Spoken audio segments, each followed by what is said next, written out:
Assalamualaikum warahmatullahi wabarakatuh.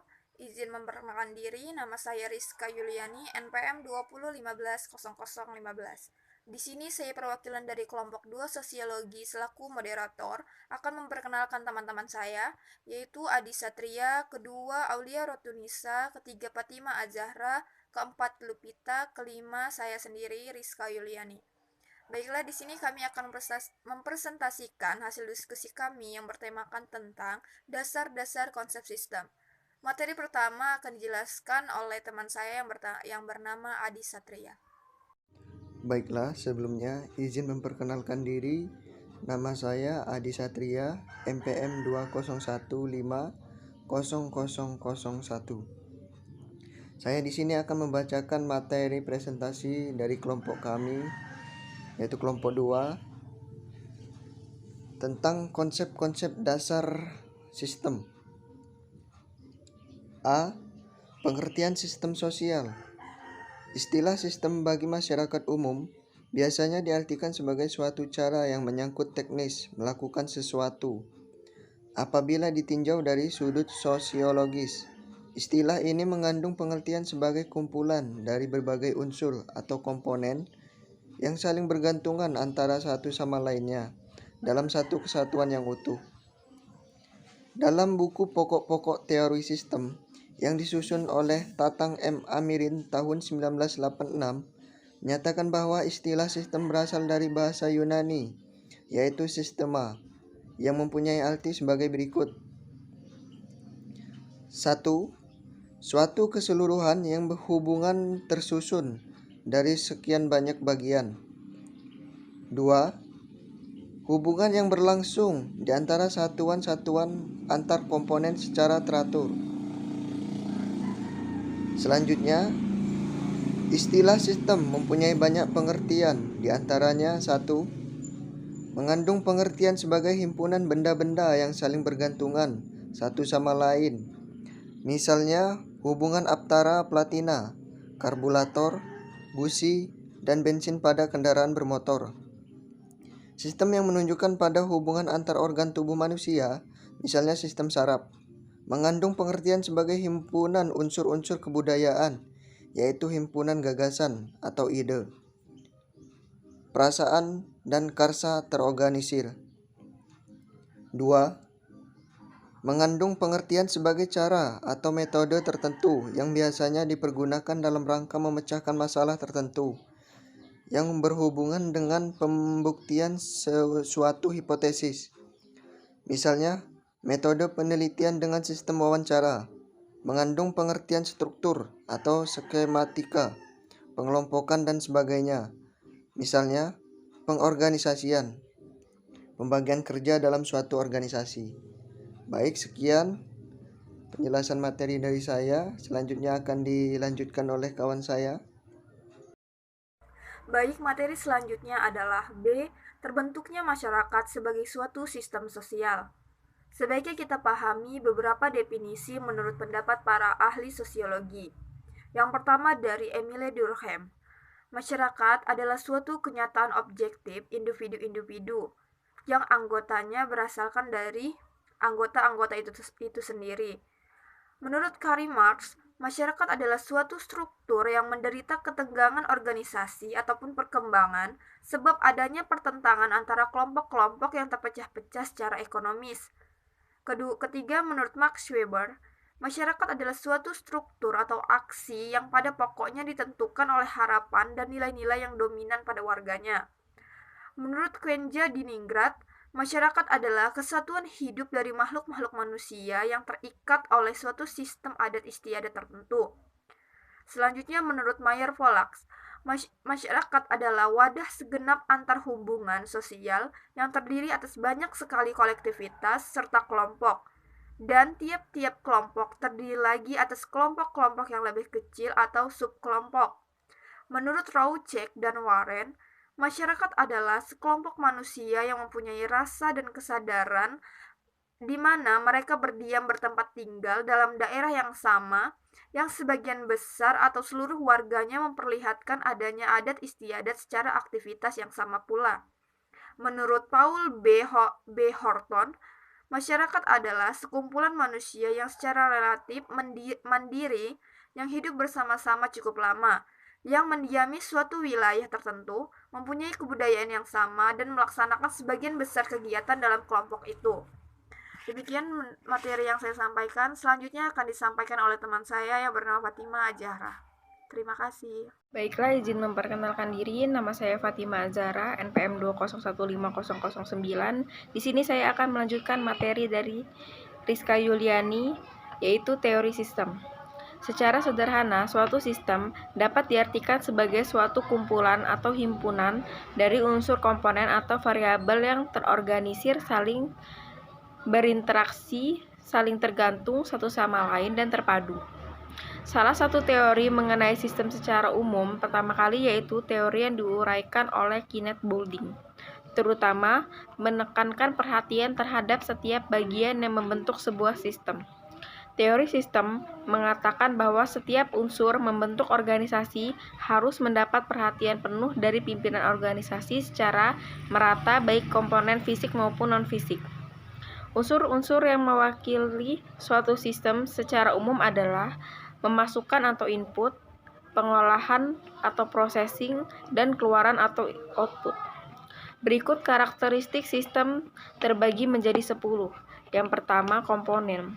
Komponen adalah semua hal yang menjadi bagian penyusun sistem, dapat berupa benda nyata ataupun abstrak. Yang kedua, batas.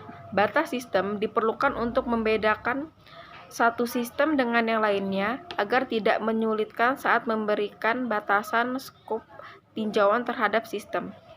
Yang ketiga, lingkungan. Lingkungan adalah semua hal yang berada di luar sistem, dapat merugikan atau menguntungkan. Yang keempat, penghubung atau antarmuka. Adalah semua hal yang menjadi perhubungan antara komponen sistem. Yang kelima, masukan. Masukan adalah komponen sistem yang merupakan bahan yang akan diolah lebih lanjut untuk menghasilkan keluaran yang berguna. Yang keenam, pengolahan. Pengolahan adalah komponen sistem yang paling penting dalam mengolah masukan agar menghasilkan keluaran yang berguna. Yang ketujuh, keluaran. Keluaran adalah komponen sistem yang merupakan hasil dari komponen pengolahan. Yang ke-8, sasaran dan tujuan. Agar mencapai sasaran dan tujuan, sistem setiap komponen dalam sistem harus dijaga. Yang ke-9, kendali. Agar bekerja sesuai dengan fungsi, masing-masing setiap komponen harus diperhatikan dan dijaga. Yang terakhir ada umpan balik. Umpan balik diperlukan oleh kontrol.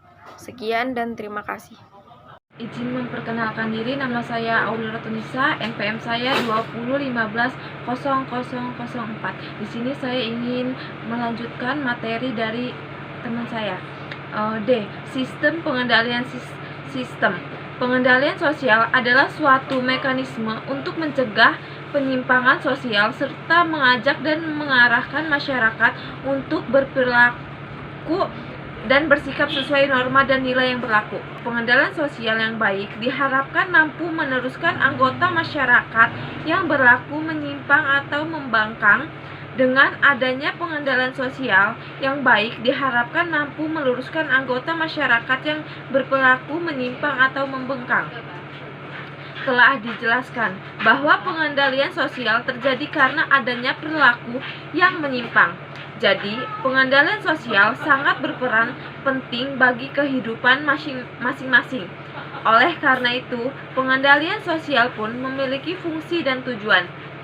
Sebagai pelajaran ataupun masyarakat publik juga dapat memahami ciri-ciri pengendalian sosial, macam-macam bentuk-bentuk dan serta lembaga pengendalian sosial. Jika tak ada penerapan pengendalian sosial bagi pelajar maupun masyarakat publik, tentunya negara kita cenderung drastis meningkat perilaku yang menyimpang yang bersifat negatif. Dari sisi negatif tersebut, itulah yang akan membuat generasi penerus bangka rusak atau tidak stabil karena perilaku yang menyimpang tersebut. Jadi kita harus memahami pengendalian sosial. Karena adanya perilaku yang menyimpang, maka kami akan memberikan solusi untuk mengontrol sosial teman-teman di sini. Untuk lebih jelasnya akan kami bahas di bab pembahasan berikutnya. Menurut para ahli, yang pertama dari Robert M.Z. Lawang, pengendalian sosial adalah semua cara yang mempergunakan suatu masyarakat untuk mengembalikan si penyimpang pada garis yang normal atau yang sebenarnya. Yang kedua, Joseph S. Rothschild adalah pengendalian sosial adalah segala proses baik yang direncanakan maupun tidak direncanakan yang bersifat mendidik, mengajak, atau bahkan memaksa warga masyarakat agar mematuhi kaidah-kaidah dan nilai-nilai sosial yang berlaku. Yang ketiga, menurut Karel J. Feiger, pengendalian sosial adalah kelanjutan dari proses sosialisasi dan berhubungan dengan cara-cara dan metode-metode yang digunakan untuk mendorong seseorang agar berperilaku selaras dengan kehendak kelompok atau masyarakat. Yang selanjutnya dari Paul B. Horton dan Trestle Hood. Pengendalian sosial adalah segenap cara dan proses yang ditempuh oleh bertindak sesuai dengan harapan kelompok atau masyarakat itu sendiri. Menurut Peter Le Berger, pengendalian sosial adalah berbagai cara yang digunakan masyarakat untuk menertibkan anggotanya yang membengkang. Dan terakhir, menurut Bruce C. Cohen, pengendalian sosial adalah cara-cara atau metode yang digunakan untuk mendorong seseorang agar berperilaku selaras dengan kehendak kelompok atau masyarakat luas. Dari beberapa definisi di atas dapat disimpulkan bahwa pengendalian sosial adalah proses yang digunakan oleh seseorang atau kelompok untuk mempengaruhi, mengajak, bahkan memaksa individu atau masyarakat agar berperilaku sesuai dengan norma dan nilai-nilai yang berlaku di masyarakat, sehingga tercipta ketertiban di masyarakat. Terima kasih. Baik, izin memperkenalkan diri. Nama Lupita, NPM 20150043. Saya sendiri dari kelompok 2. Di sini saya akan meneruskan materi dari saudari Aulia. 3. Untuk mengembangkan budaya malu. Pada setiap dasarnya, setiap individu memiliki rasa malu, karena rasa malu berhubungan dengan harga diri seseorang. Harga diri seseorang akan turun jika seorang melakukan kesalahan yang melanggar norma-norma sosial di masyarakat. Jika seseorang melakukan kesalahan, maka masyarakat akan tercela. Celaan tersebut menyadarkan seseorang pelanggar untuk tidak mengulangi pelanggaran terhadap norma. Jika setiap perbuatan melanggar norma dicela, maka budaya malu akan timbul dalam diri seseorang. 4. Untuk menciptakan dan menegakkan sistem hukum merupakan aturan yang disusun secara resmi dan disertai sanksi tegas yang harus diterima oleh seorang yang melakukan penyimpangan. Singkatnya, pengendalian seorang bertujuan mencapai keadaan damai melalui keserasian antara kepastian dan keadilan. Macam-macam pengendalian sosial. Berdasarkan waktu, pengendalian preventif. 1. Pengendalian preventif. Pengendalian sosial preventif adalah pengendalian sosial yang dilakukan sebelum terjadi penyimpangan perilaku. Misalnya, dapat berbentuk nasihat, anjuran, dan lain-lain. 2. Pengendalian represif. Pengendalian sosial represif adalah pengendalian sosial yang dilakukan setelah terjadinya pelanggaran atau penyimpangan perilaku, misalnya dapat berbentuk teguran, peringatan, lisan dan tertulis, sanksi administrasi, denda, dan bahkan hukum mati. 3. Pengendalian kuratif. Pengendalian sosial bersifat kuratif adalah pengendalian sosial yang dilakukan pada saat terjadi penyimpangan sosial. Contohnya, seorang guru menegur dan menasihati mahasiswanya karena ketahuan menyontek pada saat ulangan, bertujuan untuk memberi penyadaran kepada perilaku dan memberi efek jera. Selanjutnya, berdasarkan cara dilihat dari dimensi cara pelaksanaannya, pengendalian sosial bisa dibedakan atas pengendalian sosial yang dilaksanakan secara persuasif dan pengendalian sosial yang dilakukan secara koersif. 1. Cara persuasif. Cara persuasif merupakan upaya pengendalian sosial yang dilakukan dengan menekankan pada tindakan yang sifatnya mengajak atau membimbing warga masyarakat agar bersedia bertindak sesuai dengan norma yang berlaku. Cara persuasif cenderung menekankan pada upaya penyadaran masyarakat. Contohnya, sejumlah artis membagikan bunga sebagai ajakan untuk mewujudkan perdamaian.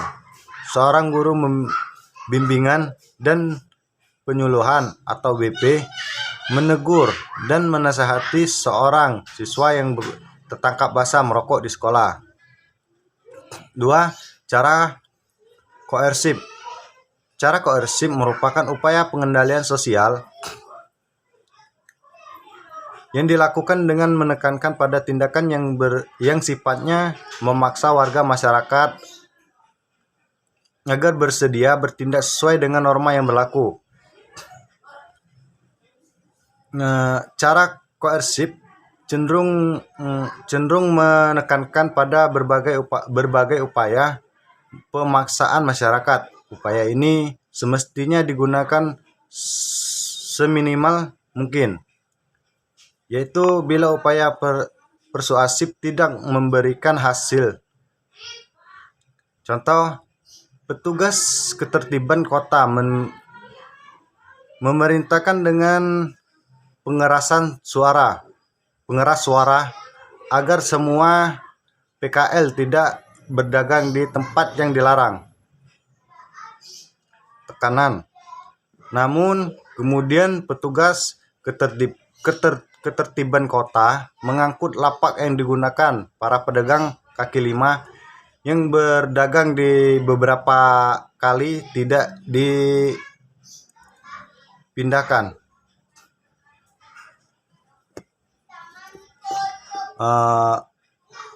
Selanjutnya berdasarkan sifat. 1. Pengendalian sosial kuratif. Penyembuhan terhadap berbagai macam bentuk perilaku yang menyimpang. Misalnya, pengendalian sosial koartif adalah pengendalian sosial dalam bentuk pembinaan atau penyembuhan kepada ex pemakai narkoba. 2. Pengendalian sosial partisipatif. Pengendalian sosial partisipatif adalah pengendalian sosial yang dilakukan dengan mengikut sertakan pelaku untuk melakukan penyembuhan atau perbaikan perilaku, misalnya kepada mantan pencuri yang ditugaskan menjadi aparat keamanan. Baik, mungkin itu saja yang dapat saya sampaikan. Lebih dan kurang saya mohon maaf, pada Allah saya mohon ampun. Saya akhiri di dunia siratal mustaqim. Wassalamualaikum warahmatullahi wabarakatuh. Jera. Selanjutnya, berdasarkan cara dilihat dari dimensi cara pelaksanaannya, pengendalian sosial bisa dibedakan atas pengendalian sosial yang dilaksanakan secara persuasif dan pengendalian sosial yang dilakukan secara koersif. 1. Cara persuasif. Cara persuasif merupakan upaya pengendalian sosial yang dilakukan dengan menekankan pada tindakan yang sifatnya mengajak atau membimbing warga masyarakat agar bersedia bertindak sesuai dengan norma yang berlaku. Cara persuasif cenderung menekankan pada upaya penyadaran masyarakat. Contohnya, sejumlah artis membagikan bunga sebagai ajakan untuk mewujudkan perdamaian. Seorang guru bimbingan dan penyuluhan atau BP menegur dan menasihati seorang siswa yang tertangkap basah merokok di sekolah. 2. Cara koersif. Cara koersif merupakan upaya pengendalian sosial yang dilakukan dengan menekankan pada tindakan yang sifatnya memaksa warga masyarakat agar bersedia bertindak sesuai dengan norma yang berlaku. Cara koersif cenderung menekankan pada berbagai upaya pemaksaan masyarakat. Upaya ini semestinya digunakan seminimal mungkin, yaitu bila upaya persuasif tidak memberikan hasil. Contoh, petugas ketertiban kota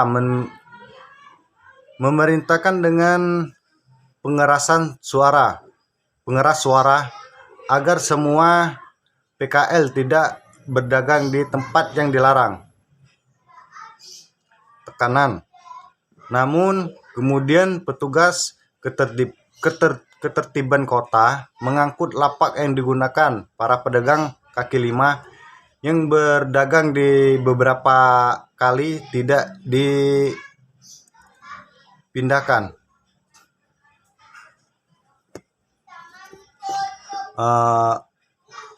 Selanjutnya berdasarkan sifat. 1. Pengendalian sosial kuratif terhadap berbagai macam bentuk perilaku yang menyimpang. Misalnya pengendalian sosial koartif adalah pengendalian sosial dalam bentuk pembinaan atau penyembuhan kepada ex pemakai narkoba. 2. Pengendalian sosial partisipatif. Pengendalian sosial partisipatif adalah pengendalian sosial yang dilakukan dengan mengikut sertakan pelaku untuk melakukan penyembuhan atau perbaikan perilaku. Misalnya kepada mantan pencuri yang ditugaskan menjadi aparat keamanan. Baik, mungkin itu saja yang dapat saya sampaikan. Lebih dan kurang saya mohon maaf, pada Allah saya mohon ampun. Saya akhiri Ihdinas Shiratal Mustaqim. Wassalamualaikum warahmatullahi wabarakatuh. Baiklah, itulah hasil presentasi dari kelompok kami. Lebih kurangnya kami minta maaf, kepada Allah kami mohon ampun. Wassalamualaikum warahmatullahi wabarakatuh.